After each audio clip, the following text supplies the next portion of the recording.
ఏమంగా బయలుదేరారా? మా ప్రయాణాల గురించి మీ ఆరాటాలేమిటి? నీ ఆరాటంలో దుర్మార్గపు పథకాలుంటాయి, నా ఆరాటంలో అభినందనలు క్షేమ సమాచారాలు ఉంటాయి. ఏం మాట్లాడుతున్నారు మీరు? చూడు మంగా, శోభనం చెడగొట్టడానికి నువ్వు వెళ్ళావు, కానీ వాళ్ళు బహుమానాలు అందుకునేలా నేను చేశాను. ఎలా ఉంది? నీ ఎత్తు చిత్తయింది కదా? బహుమానాలా? ఏమిటో మీరు అందించిన బహుమానాలు? కాపురం చేసే నీ మనవడికి కలహాల భర్తని, కాపురమే మొదలు పెట్టని నా మనవడు మనవరాలు అరమరికలు లేని దంపతులని, అదే బెస్ట్ కపుల్గా ముందు నిలిచారే అది. నో, వీళ్ళు బెస్ట్ కపుల్ ఏంటి? నేను న్యాయ నిర్ణేతను, నా ఒపీనియనే ఫైనల్. న్యాయ నిర్ణేతగా బెస్ట్ కపుల్గా సీతా రఘురాముని నేను ఎంపిక చేశాను. ఓహో, అందులో తమరి పాత్ర ఉందన్నమాట. పాత్ర ఏమిటి పాత్ర? దర్శకత్వమే మంది. ఆ రంగనాథం నాకు మిత్రుడే మంగా. వాడు వీళ్ళకి ప్రత్యేక బహుమతులు పంపుతూ నా కోసం పుట్టతేనే సుగంధ పాలు కలిపిన హల్వా పంపిస్తానన్నాడు. తీసుకురా, తింటే చలవ చేస్తుందట. మోసం చేసి మీ వాళ్ళని గెలిపించుకుంటారా? వస్తున్నా, ఉండండి. వచ్చాక చలవ చేయడం కాదు, మీకు చిరుచెమటలు పట్టించేలా చేస్తా. నీవు నేర్పిన విద్యయే నీరజాక్ష అని ముళ్ళు గుచ్చటం నీకు చేతనైతే ఆ ముళ్ళును ముళ్ళుతోనే తీయడం నాకు తెలిసిన విద్య. ముళ్ళు తీయడం కాదు, తీసే ముళ్ళు విరిగేలా చేస్తా. సంబరపడిపోకండి, వచ్చాక తెలుస్తుంది ముళ్ళు సంగతి, మీ అతి తెలివి సంగతి.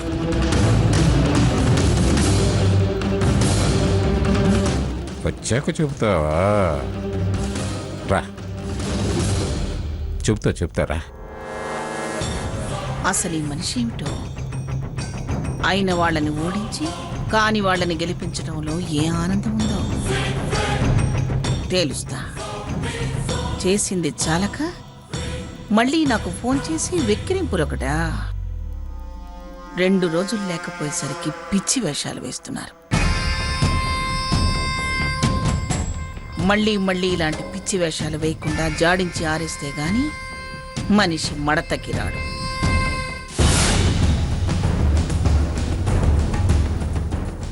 గ్రాని, వెళ్దామా? రఘురామ్ గారు, కంగ్రాట్స్ అండి. Thank you sir. Thank you.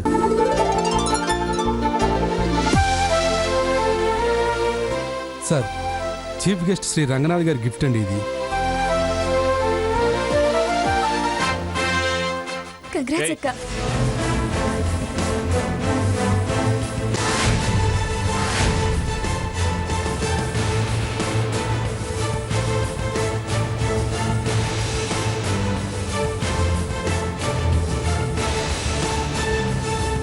Sir Saketh గారు, మీ తాతగారైన రిటైర్డ్ జడ్జ్ జగన్నాథం గారికి రంగనాథ్ గారు ఇది అందివ్వమని చెప్పారు. ఆయనొక జడ్జి, ఈయనొక జడ్జి. వాళ్ళదొక తీర్పు, మళ్ళీ ఒక గిఫ్ట్. సాకేత్, ఇట్లారా, ముందు బయలుదేరండి. రికమెండేషన్స్ మీద సెలెక్ట్ చేయడానికి ఆయనకి సిగ్గులేదు, గిఫ్టులు ఇవ్వడానికి వీళ్ళకి సిగ్గులేదు. బయలుదేరండి రా.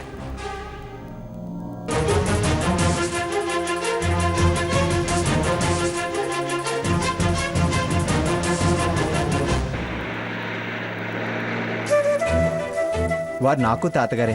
ఇలా ఇవ్వండి, నేను ఇస్తాను. అవునా? అవునండి. మరి మంగమ్మ గారు? వీరి నాన్నమ్మ నాకమ్మమ్మ. అతను ఈయన బ్రదరే. ఏంటి సార్ ఇది? చాలా ఆశ్చర్యంగా ఉంది. ఈ 3 రోజుల్లో ఒక్కసారైనా మీరు రిలేషన్ అని చెప్పనే లేదు. మాకు మేముగా గుర్తింపు తెచ్చుకోవాలి, మరొకరి పేరు చెప్పి కాదు. మీకు వారికి ఎంత డిఫరెన్స్ ఉంది సార్? సర్లేండి, మా గురించి ఆలోచించి మీరెందుకు స్ట్రైన్ అవుతారు? ఇలా ఇవ్వండి, మా తాతయ్యకి నేను ఇస్తాను. సీత పట్టుకో. వెళ్ళొస్తామండి. మంచిదండి. ఓం హిరణ్యపాత్రం మధో పూర్ణం దధాతి మధవ్యో సానయతి ఏకదా బ్రహ్మణోపహరతి ఏకదైవ యజమాన ఆయుస్తేజో దధాతి. ఆనందకర్పూరమంగళనిరాంజదీపం సందర్శయామి క్షాంధారయామి. హర నమః పార్వతీపతయే హర హర మహాదేవ హర. రాజాధిరాజాయ ప్రసహ్య సాహినే నమో వయం వై శ్రవణాయ కుర్మహే సమే కామాన్ కామకామాయ ముఖ్యం. కామేశ్వరో వై శ్రవణో దదాతు. వైరాయ వై శ్రవణాయ మహారాజాయ నమః. ఓంకారేశ్వర స్వామి అనుగ్రహ కటాక్ష సిద్ధిరస్తు. తీసుకోండమ్మా.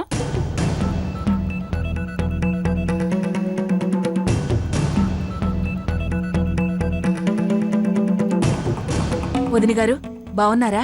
పిల్లలు ఎలా ఉన్నారు? ఫోన్ ఏమన్నా చేశారా? కావాలని అడుగుతున్నారా తెలియక అడుగుతున్నారా? అదేంటి వదిన గారు అలా అంటున్నారు? ఇంకెలా అనమంటారు? మీరు బాగుంటారు, ఆనందంగా ఉంటారు, ప్రశాంతంగా ఉంటారు.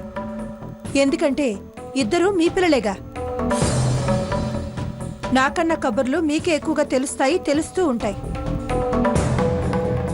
ఒకరు కాకపోతే ఒకరైనా చెప్తారుగా. నాకెవరు చెప్తారో ఎలా తెలుస్తాయి? ఎవరికి పనికిరందని నేనొక్కదాన్నే ఆ ఇంట్లో. మీకు కూడా లోకమైపోయానా? నాకు నా కొడుక్కి మనశ్శాంతి లేకుండా పోయింది. నన్ను బాగున్నారని అడగటం వెక్కిరింపేగా. అయ్యో, మిమ్మల్ని నేను వెక్కిరింపుగా మాట్లాడడం ఏంటి వదిన గారు? మామూలుగానే పలకరించాను. నా మనసులో మరో ఆలోచన గాని మిమ్మల్ని బాధ పెట్టే ఉద్దేశం కానీ లేదు. నా పలకరింపు మిమ్మల్ని బాధ పెట్టుంటే నన్ను క్షమించండి. నేనేం తప్పు చేశానో తెలియక నా తప్పు మన్నించి నన్ను క్షమించి నా బాధలు తొలగించి చల్లగా కాపాడమని వేడుకోవడానికి ఆ దేవుడి దగ్గరకు వచ్చాను. నాకు ఇంకొకరిని క్షమించే అర్హత ఎక్కడుంది? నన్ను కాస్త ప్రశాంతంగా ఆ భగవంతుడికి నమస్కారం పెట్టుకునివ్వండి.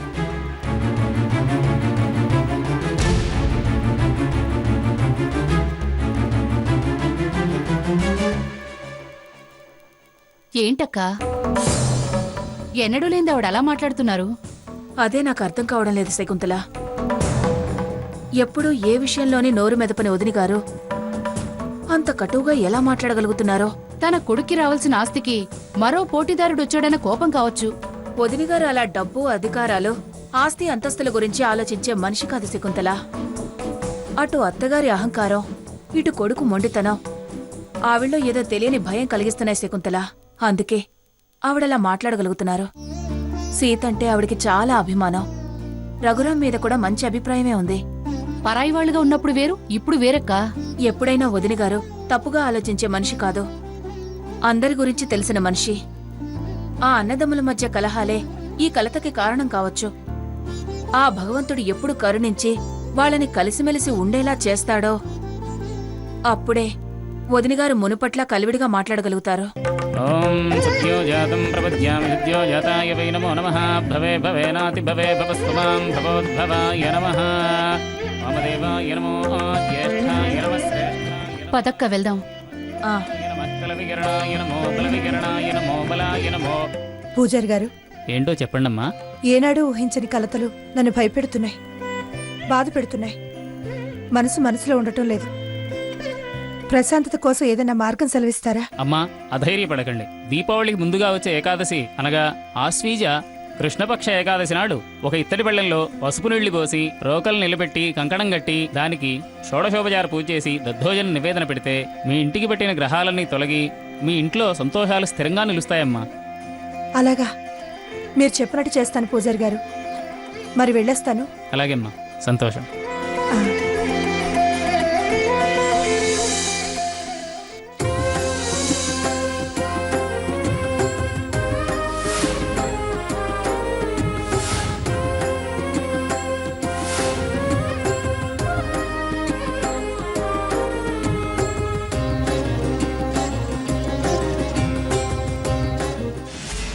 జడ్జి గారు, ఓ జడ్జి గారు, రండి, ఒకసారి ఇలా రండి. పెద్దమ్మగారు వచ్చేసారా? అమ్మా, పెద్దయ్య గారేమో ఊరెళ్ళారండమ్మా, చిన్నయ్య గారు బజార్కి వెళ్ళారండమ్మా, లక్ష్మమ్మ గారు తులసి పూజ చేస్తున్నారండమ్మా. తులసి పూజ? అవునమ్మా. ఇప్పుడేం పూజే కొత్తగా? తెలీదమ్మా.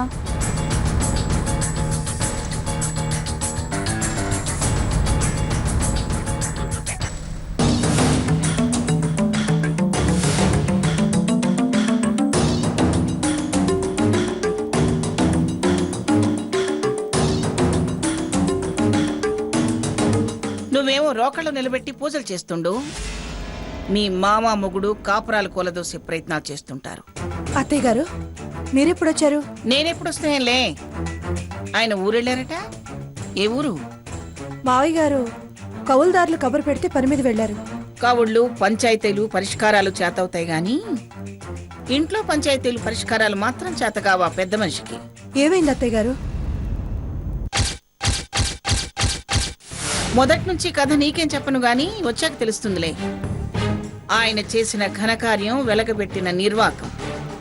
అవును, ఈ రోకళ్ళ పూజ ఎవరు చేయమన్నారే నిన్ను?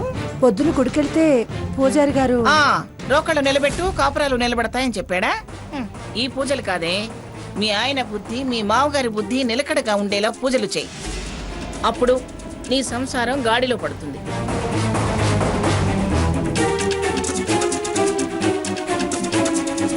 సీతాలు, సీతాలు. అయ్యగారు, వీటిని తీసుకెళ్లి ముందు డాబా మీద ఎండబెట్టు. అట్టాగేనయ్యగారు.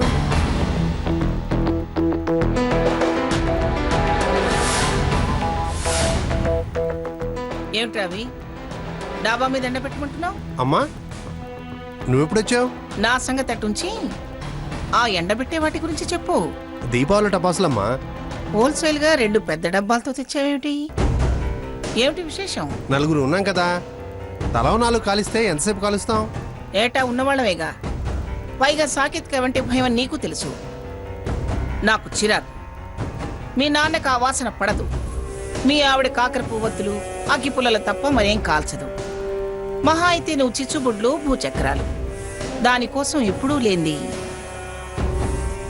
ఏ దీపావళికి దానిది ప్రత్యేకంగా డబ్బాలతో తెచ్చావు అంటే పెద్ద పెళ్ళాం కొడుకు కోడల కోసమా? కొత్తగా పెళ్లి చేసుకుని వచ్చారనా? వాళ్ళు ఇక్కడికి వస్తున్నామని నీకు గాని మీ నాన్నకు గాని కబురు పెట్టారా? వెళ్ళవి రిటర్న్ ఇచ్చిరా. రోజు ఇంట్లో పేలుతున్న వరుస బాంబులు చాలకనా మళ్ళీ అవి పట్టుకొచ్చావు? వెళ్ళవి రిటర్న్ ఇచ్చిరా. దీపావళి టపాసులు రిటర్న్ తీసుకోరు. ఆహా, సీతాలు అమ్మగారు, ఆ డబ్బాల్లో దీపావళి మందులున్నాయి. నువ్వు డ్రైవర్లు సెక్యూరిటీ గార్డులు అందరూ కలిసి పంచుకోండి. అట్టాగేనమ్మా. అమ్మా, అరవకానంద్, నోరు లేచిందో నోట్లో బాంబు పెట్టి ఒత్తెంటిస్తా. ఏరా, నువ్వు నీ అబ్బా ఏమనుకుంటున్నారా? తెగ పెత్తనాలు చేస్తున్నారు. ఈ ఇంట్లో జరిగే గొడవ మీకేం పట్టలేదా? గతిలేక వాళ్ళు వస్తే వాళ్ళని వెనకేసుకొస్తూ వాళ్ళని నెత్తినెక్కించుకుంటున్నావు. వాళ్ళేం గతిలేనోళ్ళు కాదు. అలాగా? సరే, నీదేమిటో పంచి నీ ముఖాన కొడతాను. వాళ్ళకు పంచుతావో, నీ కొడుక్కి పంచుతావో, నీ పెళ్ళానికి పంచుతావో పంచరా. అందరికీ పంచి నువ్వు ముష్టెత్తుకోవడానికి ఓ పంచం ఎత్తుక్కో. ఓ పక్కన నీ పెళ్ళాం నీ కొడుకు కోసం పూజలు చేస్తుంటే నువ్వు బాంబులు కాల్చి మతాబులు కాల్చి ఆనందించాలనుకుంటున్నావా? ఆయనేమో పైరవీలు చేసి వాళ్ళకి బహుమానాలు ఇప్పిస్తాడు. నువ్వు దీపావళి మందులు కాల్చి సంబరాలు చేసి వాళ్ళ గెలుపుకి సెలబ్రేట్ చేద్దామని చూస్తున్నావా? సాకేత్ నీ కొడుకనే సంగతి మర్చిపోయేంత ప్రేమ పుట్టుకొచ్చిందా వాళ్ళ మీద నీకు? నేను ఒకరి మీద ప్రేమ, మరొకరి మీద ద్వేషాలు పెంచుకోలేదు. ఆయనేమో పైరవీలు చేసి వాళ్ళకి బహుమానాలు ఇప్పిస్తాడు. నువ్వు దీపావళి మందులు కాల్చి సంబరాలు చేసి వాళ్ళ గెలుపుకి సెలబ్రేట్ చేద్దామని చూస్తున్నావా? సాకేత్ నీ కొడుకనే సంగతి మర్చిపోయేంత ప్రేమ పుట్టుకొచ్చిందా వాళ్ళ మీద నీకు? నేను ఒకరి మీద ప్రేమ, మరొకరి మీద ద్వేషాలు పెంచుకోలేదు.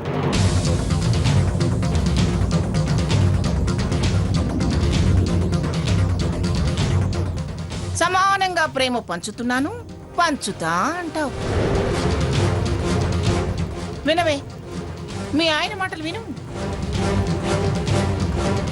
వీడిలా ప్రవర్తిస్తే నువ్వెన్ని పూజలు చేస్తే మాత్రం ఏం ప్రయోజనం? రేయ్, అది దేవుళ్ళకి మొక్కుకొని హారతులిచ్చి మిమ్మల్ని కళ్ళు తెరవండి అని వచ్చింది. ఆ హారతి మీద ప్రమాణం చేసి చెప్పరా, ఎవరిని దగ్గర చేసుకుంటావో ఎవరిని దూరం చేస్తావో చెయ్యరా. ముందు ఆ హారతి మీద ప్రమాణం చేసి చెప్పు. నీ మనసులో మాట పైకి చెప్పు. లక్ష్మి, హారతి వాడి ముందొచ్చవే.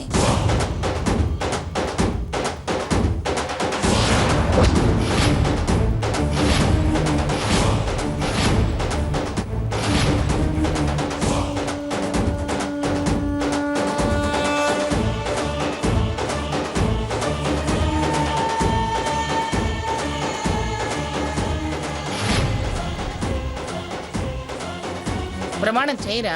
దగ్గర దూరం చేయను, దూరాన్ని మాత్రమే దగ్గర చేస్తాను. పళ్ళు రాలతాయి. ఎందుకు ఎందుకు రాలతాయి? వంకర కూతలు అతి తెలివి మాటలు మాట్లాడుతున్నందుకు. విన్నావుగా, అది అది వాడి మనసులో మాట. వాళ్ళని వదిలించుకోవడం వాడికి ఇష్టం లేదని మనసులో మాట స్పష్టంగా అర్థమవుతుందిగా. ఏంటండి ఇది? నేను నా కొడుకు సంతోషంగా బ్రతకడం మీకు ఇష్టం లేదా? వాళ్లే మీకు కావాలనుకుంటే మాకింత విషయం ఇచ్చి చంపేయండి. విషాలిచ్చి చంపేవాణ్ణే అయితే మనుషుల్ని మనసుల్ని దగ్గర చేయాలని ఎందుకు చూస్తాను? అలాగా, అయితే వెళ్ళరా. అయితే నిన్ను వదిలేసి వెళ్ళిన దాన్ని తీసుకొచ్చి దీనికి దగ్గర చేసి నువ్వు వెళ్ళిద్దరికి దగ్గర అవరా. ఆ ఆలోచనే నాకుంటే ఇంతకాలం వదిలేసి ఉండేవాణ్ణే కాదు. మనం పిలిచిన తంది వచ్చే మనస్తత్వం కాదు. అవునులే, మొండి గట్టం కదా. ఎవరిది మొండో ఎవరిది అభిమానమో ఇప్పుడు కొత్తగా చెప్పాల్సిన అవసరం లేదు. కన్న తల్లికే వంక పెట్టే స్థాయికి దిగావన్నమాట. రెట్టిస్తే కుక్క కూడా ఎదురు తిరుగుతుంది. ఆహా, ఎదిరించి ఏం చేస్తావురా నువ్వు? ఒక్క శారద ఎదిరిస్తేనే ఇంత దాకా వచ్చింది. నేను జత కడితే ఎంత దూరం వెళ్తుందో ఇప్పుడే ఎవరూ చెప్పలేరు. ఆహా, ఎదిరించి ఏం చేస్తావురా నువ్వు? ఒక్క శారద ఎదిరిస్తేనే ఇంత దాకా వచ్చింది. నేను జత కడితే ఎంత దూరం వెళ్తుందో ఇప్పుడే ఎవరూ చెప్పలేరు. వీళ్ళకి అన్యాయం చేసి వాళ్ళని చంకరెత్తుకుంటావా? అమ్మా, మాటకి మాట బదులు చెప్తున్నావు. చూడమ్మా, మాట మంచిదైతే బదులు మాట ఉండదు. ఇలా మాటలతో నువ్వు శారదను రెచ్చగొట్టబట్టే ఇంత రచ్చ జరుగుతుంది. కాస్త ఓపిక పట్టగలిగితే అన్నీ సవ్యంగానే జరిగిపోతాయి. అనవసరంగా వాళ్ళని ఇరిటేట్ చేసి కయ్యం పెంచుకోవడం వల్ల ప్రయోజనం ఏమీ లేదు. అన్యాయంగా వాళ్ళు ఏమీ ఆశించేవాళ్ళు కాదు. ఒక్క పూట నీ మనవడు నీకు దూరంగా ఉంటే విలవిల్లాడిపోతావే. అలాంటిది నా అనే వాళ్ళ ప్రేమ కోసం ఏళ్ల తరబడి ఎదురు చూసి చూసి కొంతకాలం ఆ ప్రేమ అనుభవిద్దామని ఆలోచించడం అంత నేరంగా కనిపిస్తుందా నీకు? నీ దృష్టిలో శారద పొగరబోతే కావచ్చు, కానీ రఘురామ్ ఏం చేశాడు చెప్పు? ఎందుకంత కత్తి కట్టి కక్ష సాధిస్తున్నావు? అదే దీని కడుపునే వాడు ముందు పుట్టుంటే నువ్వేం చేసేదానివి? ఏమిటాను అనేది? ఇప్పుడు వాడిని ఎత్తుకుని పొత్తు పంచాలంటావా? ఎంతసేపు పొత్తులు ఆస్తులు తప్ప మరే విషయం ఆలోచించవా? హక్కులు అధికారాలని వాళ్ళంత స్పష్టంగా అంటుంటే ఇంకా వేరే ఆలోచించేదే ఉంది. చూడు, నువ్వు నీ అబ్బా వాళ్ళంతా కట్టకట్టుకుని నా మీద యుద్ధం చేసినా నాది అనే ఆస్తిలో నుంచి పూచక పుల్ల కూడా వాళ్ళకి చెందనివ్వను. నీది అనుకున్నది నువ్వేమీ ఇవ్వకపోయినా మాది అనేది మా దగ్గర ఉన్నదే వాళ్ళకి పంచి పెడతాం. ఎవరు ఎలా అడ్డుపడతారో అది చూస్తాం.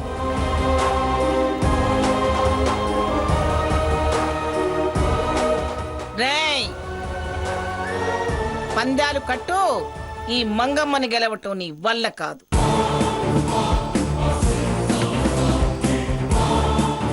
ఏమిటే ఇంకా హారతి పళ్ళెం పట్టుకొని అలా నిలబడ్డావే? విన్నావుగా వాడి మాటలు. అత్తయ్య అని నా ముందు అడవటం కాదే. వాడి బుద్ధి పూర్తిగా గడ్డి తినకుండా మార్చుకో. వెళ్ళా.